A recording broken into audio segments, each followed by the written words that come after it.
someone of a different culture comes into these leadership positions, it's not a value judgment when we get excited about that it's better or that it's a comment on past leadership, but rather that we have a different database of experience that we bring to the table. Sure. And that is what I think when all of us are up here and rising to positions of leadership, whether it be in media or in music, sure, that's really what we get to offer. Now, Claudia, here's the $1 million question. Are you the person to call for the Motown Review tickets? You know, I was staying a couple blocks over. Claudia, Joe, Pat, no, y'all know I'm not. I'm staying a couple blocks over. I can't even get to the park. It's packed. It's one of the most popular shows of the season, and yes, do not call me personally. Call the box office. It'll just go to a voicemail if you call me. Pat, brother, first, man, great to meet you. I've always heard your name, never had a chance to actually meet you. Man, would love to kind of hear about your journey in the performing arts space. How did you get started, and what was that process like for you? Oh man, how much time do we have? And you know what I'm gonna talk about. Well, you already know what I'm This saying. is my time. I know, but I'm gonna let you do this, and then I'm gonna tell you what I know. I know, y'all. I know some stuff. Okay? She knows some stuff. So, I am born and raised here in the city of Houston. Kind of been all over, but I can start with when you want to go to the background. My mother is here. Rita Benson is here. Hey, Mom. My father, his name was Pat Williams as well. He was an amazing trumpeter.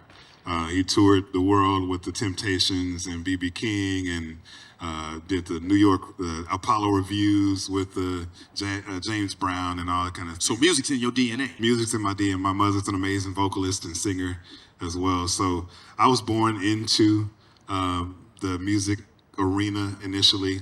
I started playing drums at the age of around 5. It's funny because Joe and I were talking earlier.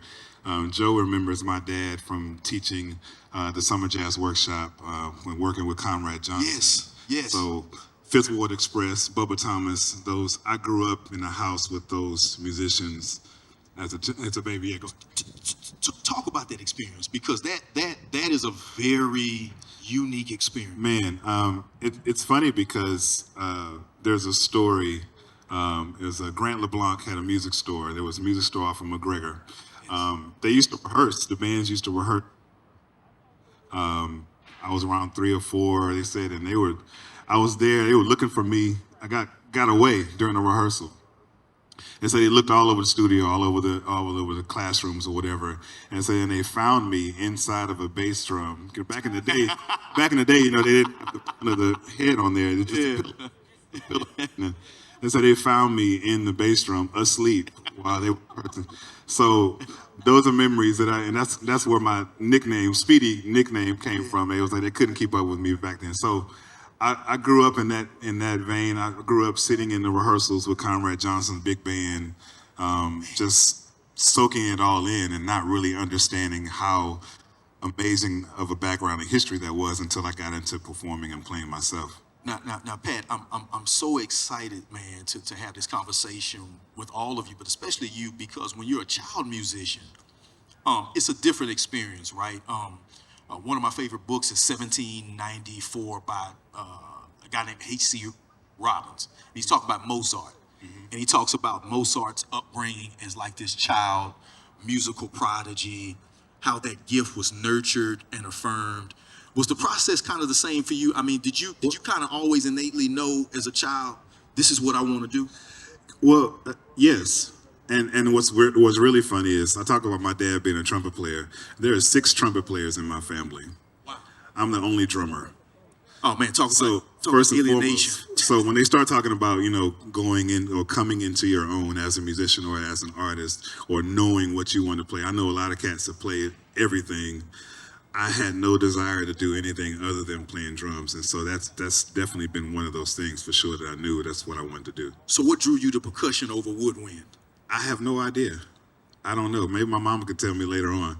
But I was beating on pots, you know, listening to Sanford and Son, playing along, you know. I had no other desire, so I don't know anything other than wanting to play drums or percussion. My dad would teach me rudiments, and he'd say, if that's what he wants to play, that's what we're gonna foster that environment, and they put me around some of the best in the business back in the day, and so been blessed to grow up in that space for sure. Yeah. I'm going to, because this is amazing right here for me, because when you do jazz, you know all of the A-hitter jazz artists from being around.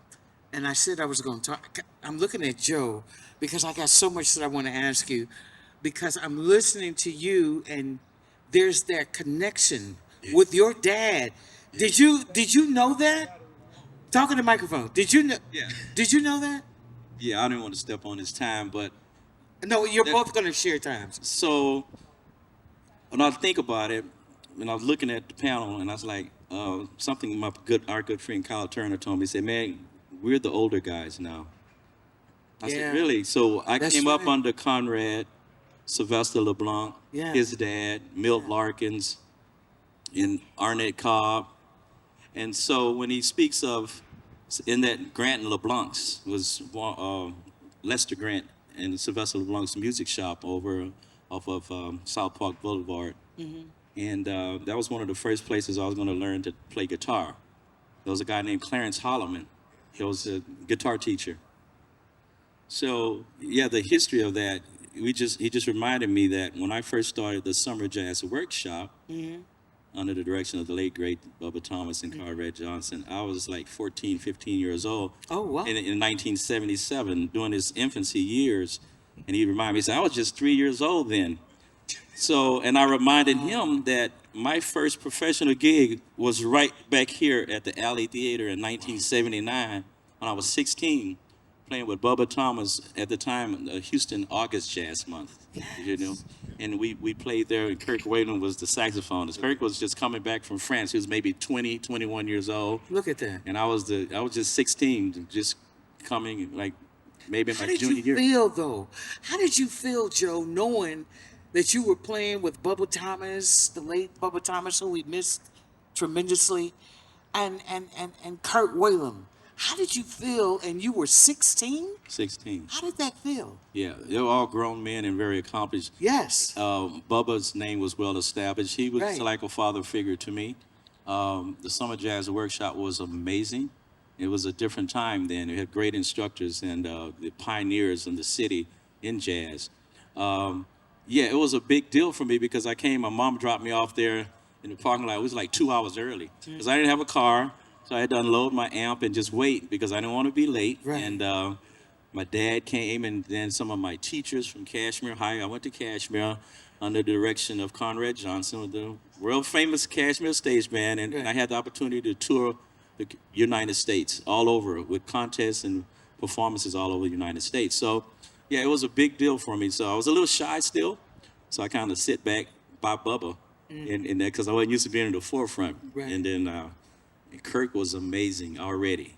And I heard him, he was probably the best saxophonist I ever heard at that time. So it was a wonderful experience. So he gave me the spotlight to shine and take a solo and introduced me. And that just kick-started. That was my first gig. So it's right there, right behind us. Look at that. I'm going to come back to you, Pat. So I always have stories, okay? I'm the storyteller. So we're out in the country one July 4th. The Fontanos. Yes. Big country thing where the late, great Joe Sample, those are his people. They would have this big country barbecue thing. So I decided to go one year. I was invited. So I decided to go. And lo and behold, who was the band playing? It was Pat Williams. And I'm going, I know him. Hey, Pat. Just eat my barbecue, right? Next thing I know, this young man decides to break out in some vocals. I said, can somebody tell me who that is? They said, that's Surprise. Pat Williams. I said, sounding like Donny Hathaway? Come through now. No, what? And ever since that day, I don't care where he is or who he's performing for. If I'm on the stage, I'm gonna turn around and say, "Pat, you gonna sing?" Yes, and she does that every All the time. no All matter the no time. matter what. And I'm like, Donna, I don't this is not care. my show. He was like, "Donna, I'm not. Pat, you gonna sing?" No, Donna, I'm just playing drums today. Donna, I don't even have a microphone. Look, Okay, I don't good. have a mic. Somebody get him a mic.